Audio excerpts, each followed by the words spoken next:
Assalamu alaikum wa rahmatullahi wa barakatuh. Okay, I have a very difficult task. Alhamdulillah wa salatu wa salam ala rasulillahi wa ala alihi wa sahbihi wa man walah. I have a difficult task because I have a flight to catch and we're kind of behind schedule, so I'm going to try to keep my speech limited to 11 minutes or less, and I actually mean that. I have a flight to catch. I have small children. Okay, all right. So, what I wanted to share with you is fairly straightforward, and it actually, it's shorter times actually force the speaker to be more precise in what they want to say anyway, so I'm grateful for that. What I essentially wanted to share with you is the idea of change, something about the idea of changing ourselves, changing the condition of the ummah. It's very easy to complain about change. It's very easy to complain about the lack thereof. People love, we talk about some of our elders, and they've done so many great things for us, but at the same time, one of the hobbies they have is sit around and talk about how corrupt governments are and what's going on in Pakistan. Do you know what's going on in Pakistan? Oh, it's really bad. And then someone says, oh, you think that's bad? Let me tell you what's going on in Egypt. That's even worse. Oh, you got nothing on us. We got something bad going down in India. And everybody's bragging about how bad things are. It's like an entertainment session for them over chai. They're going to talk about all the problems of the world and nothing will change. And then you go back and do the same thing again. And you know what? They're not the only ones. Youth do it. You know what? Our masjid, nobody understands us. Nobody listens to us. We can't do any programs there. Our imam doesn't understand. Our board doesn't understand. Our scholars don't understand. Everybody's complaining constantly. We're all just complaining. We've become really, really good at it. And our pastime has become just to complain. There are entire khutbahs dedicated to what all the problems are and how bad things are. And we just get stuck in this rut of constantly looking at the world around us as a gloomy place. I used to think like that only because I lived in New York, and it's normal for people in New York to be depressed. But as I started traveling, I started seeing so many amazing things happening across the country, and so many creative efforts, and so much new stuff coming from Muslims, like I just never expected, that it just makes me hopeful. Altogether, it just makes me hopeful. And it makes me personally say change is coming. You know one of the most common things I've heard at the end of a khutbah, at the end of a talk from people? Brother, we try so much to remind people and give talks and khutbahs. That's all well and good. Nothing is changing. Nothing ever changes. You know how many times I've heard that? Like, why are you so depressed? Don't be depressed. First of all, change is not in our hands. Change is not in our hands. It's in Allah's hands. إِنَّ اللَّهَ لَا يُغَيِّرُ مَا بِقَوْمٍ حَتَّى يُغَيِّرُ مَا بِأَنفُسِهِمْ. In that ayah, even the famous ayah, no doubt it is Allah, He does not change the condition of whatever is afflicting a nation until they change what is within them, what is afflicting them on the inside, what's affecting them inside of themselves. Even in that ayah, Allah attributed change itself to Himself. Allah didn't say people will change things, Allah said He will change things for them.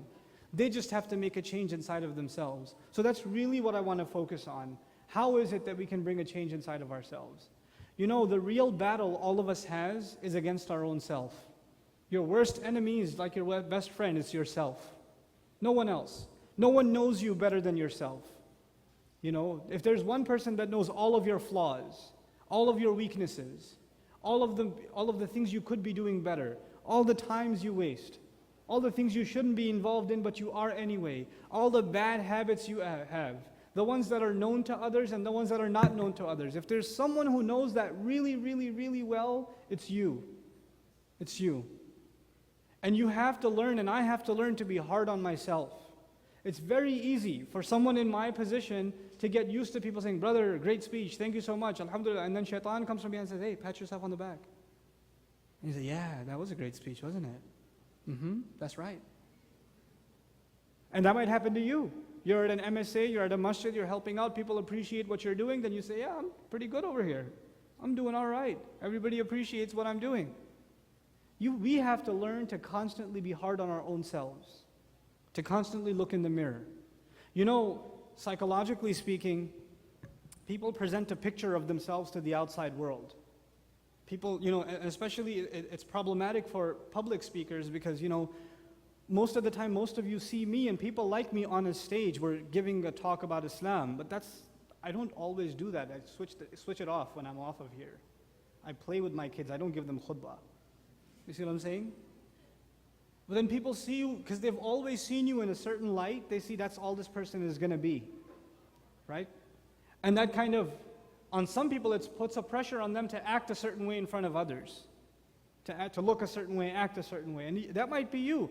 You're so used to impressing people with how, whatever, religious you are, knowledgeable you are, committed you are, etc., etc.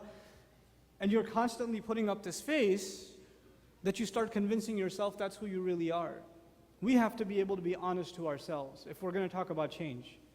One has to be able to stop complaining about the world and start complaining about themselves. What is wrong? What am I doing wrong? What are my shortcomings?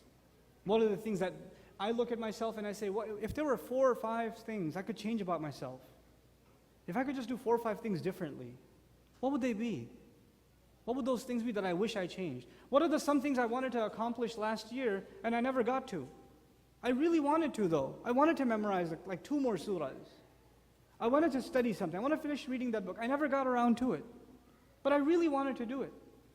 What is keeping us from making those changes? That's the real bit of advice that at least I'll share with you what I do for myself. It works sometimes, it doesn't work other times. But I'm hoping, inshallah, you'll be better at it than I am, and we're all going to be making changes for the better in our own lives.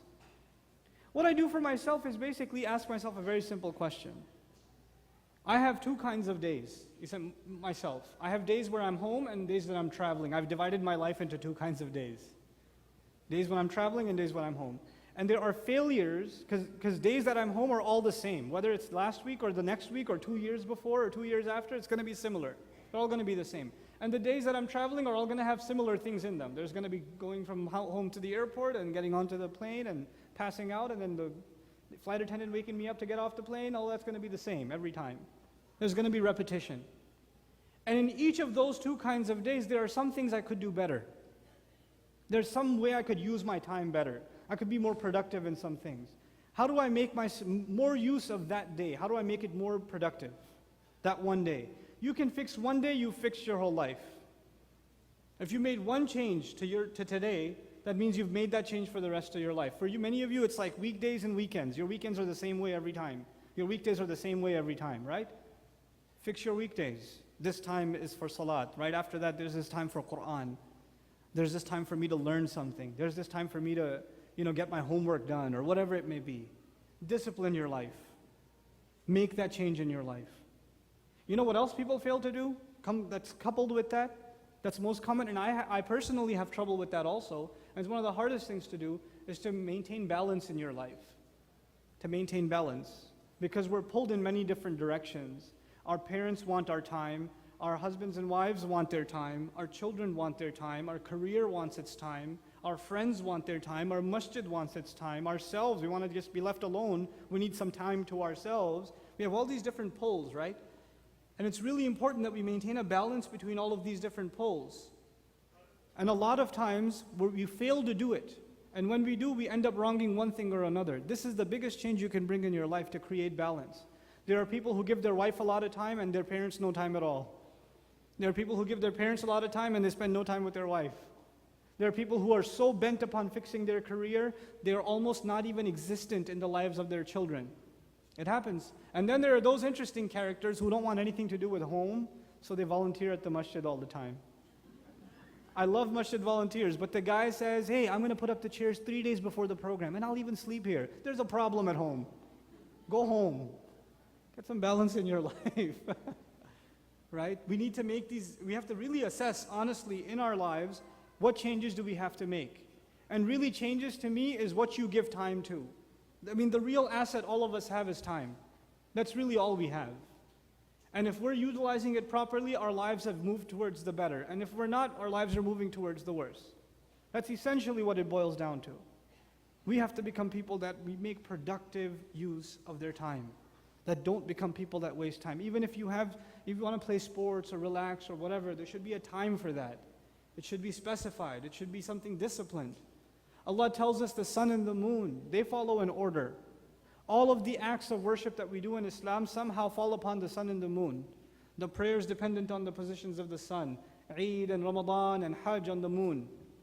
And Allah tells us the sun and the moon follow a precise order. Our worship follows a precise order. What we're learning from that is your entire life should follow a precise order. You should have some kind of discipline, laid out a sketch in your life for yourself. Otherwise, you'll keep thinking, I should get that done, and you'll never get it done because it never made time for it. You never found the specific time for it. And for each of you, this is going to be a very personal affair. You're going to have to look at your own life and see, where can I make this change? You know, our students, I have 1 minute left, I'll tell you what I told my students. Our students, they come from all over the United States and they come, you know, to our 10-month program, and it's very different, you know. It's not like being at home. It's very different. So I have to orient them, and part of their orientation is, look, the way you wake up and the way you go to sleep is different now. It's not like when you were home. You really have to be careful when you wake up, when you're going to go to masjid for Fajr, what are you going to do after that, when you're going to eat, when you're going to get to class, when you're going to do your homework, when you're going to hang out with your friends to keep your sanity, when you're going to go to sleep. You're going to have to discipline yourself if you're going to get through this successfully. And if they can create that kind of discipline in their life in these 10 months, wallahi, it will benefit them for the rest of their lives. They'll be the better for it if they can have that kind of discipline. We're just the people, once we start playing a video game, we lose all track of time. Once you start texting someone and start drooling, you just forget the sun goes up and down, it doesn't matter to you. But once you hit the PS3 or Xbox controller and you start sniping people off the rooftops, right? That's it. Regimes could change. The world could change. The stock market could crash. You wouldn't know, you're in your room going, that's who you are. We have to show respect to time. That's the real change we bring in our lives. Stop complaining about stuff.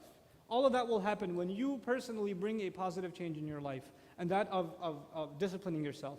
As I'm leaving you guys, first of all, I'd like to express my genuine gratitude for this opportunity. And I don't really get a chance to come to the East Coast much anymore. And when I do, I'm very grateful, alhamdulillah. And I'm hoping that all of you benefited from some of these talks also. And I pray that Allah accepts that from me and all of you, and especially grants my family immense reward, who show a lot of patience when I'm away from them. Especially my wife, she's like extra patient.